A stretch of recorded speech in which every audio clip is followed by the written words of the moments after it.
The Lord used it for some. ẹnìyẹn wá ẹni tọ́lọ́ ń lò mí fún. The person that the Lord ẹni uses wá sọ pé for. ọ̀gá nǹkan. And the Lord said, my father, my boss is this that has name. It's famous. pé bọ́tì orúkọ la rí. But it's only the name. ìṣòro wà lábẹ́ aṣọ. But there's problem underneath. ta ló sọ pé olówó ní problem. Who told you that rich men are not crying? mo ní ẹ sọ fún pé wá. Tell them tẹ bá to ka come. ibi tán ka yìí. When you read that Particularly ní place, verse 8 yẹn. in that passage, Elijah sọ pé Elijah ó ní ẹ said, pè wá sí he i. said, call him. ó ní ìsinsìnyí yóò mọ̀ pé He said, Ọlọ́run bẹ ní right now we Ísírẹ́lì. know that God has ìránṣẹ́ God in Ọlọ́run sọ̀rọ̀ Israel. ẹ̀ bá dá lójú ló The mọ̀ sọ prophet yẹn. of God that àwọn ọlọ́run tọ̀rọ̀ wọn bá dá lójú ló the mọ̀ sọ. one that ó ní ẹ pè wá God he nísìnyí. said, call him. ó ní ìsinsìnyí yóò mọ̀ pé He said, Ọlọ́run now bẹ. we know that Ọlọ́run bẹ ní Ísírẹ́lì. Ẹ̀ka bẹ̀ God kí in ló. Israel. ó sì Ó sì ṣe. nígbà tí ẹlẹ́ ṣe èèyàn ọlọ́run gbọ́ pé ọba Ísírẹ́lì faṣọ rẹ̀ ya ó sì ránṣẹ́ sí ọba wípé èé ṣe tí wọ́n fi faṣọ rẹ̀ ya jẹ́ kí ó tọ̀ mí wá nísinsìnyí òun sì mọ̀ pé wòlíì kan bẹ ní ẹ jókòó.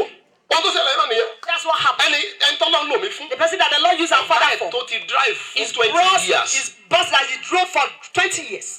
ẹyin náà ní issue tó ṣíà pẹ̀lú driver. He has an issue and he shared it with his driver. driver wá message mi. And driver messages are mo ní sọ father. fún ọ̀gá ẹ̀ kó wá. He said, tell him ó to lọ́gà come. sọ pé problem tó ṣẹlẹ̀. That the problem there is àti rìn lọ́sàn-án wọn. just to work at daytime The problem. is the problem. torí àwọn èèyàn tó mọ̀ wọ́n. Because of people that Àwọn really tẹ́ rí lórí recognize him, television it's ni. people that see Ó wá on sọ fún TV. driver yẹn. And I told the driver, nínú kó di ìṣòro ayé ẹ̀ mú. it's for you to hold your problem tàbí kó wá lọ́sàn-án or gangan. you come at daytime. èmi ò ní ní kó wá lóru. I will not tell you to come at mo bẹ̀ ní night. ní kó wá láàárọ̀. And I will not tell you to come in the morning. ní ọ̀sẹ̀ kẹta síbí. And about 3 weeks ó ago, wá lọ́sàn-án gangan. he came at daytime. ìfà ó ti jókòó fún dídí 45 He minutes kí n tó was mọ̀ there kó for wà like bẹ́ẹ̀. 45 minutes before our father ẹ̀dẹ̀ wá recognized gbọ́n it. tọ́lọ̀ wá lò mí fún Do you know what God used our father for? lọ́sẹ̀ kejì tí mo ní kó wá. The second week that the Lord said Òun gan mọ̀ pé to come. ogun ṣẹ́ láyé You òun. know that something Ẹ wá- has ẹ wá wo happened in his ìsopọ̀ yẹn báyìí o. life. Can you see the connection? ẹ wá wo ìsopọ̀ yẹn Can báyìí. you see the connection? ẹ wo ìsopọ̀ yẹn. Can you see the connection? mo tí ẹnu mi sọ fún And our father wípé told ó ń him lọ fún ministerial that appointment. is going for ministerial appointment.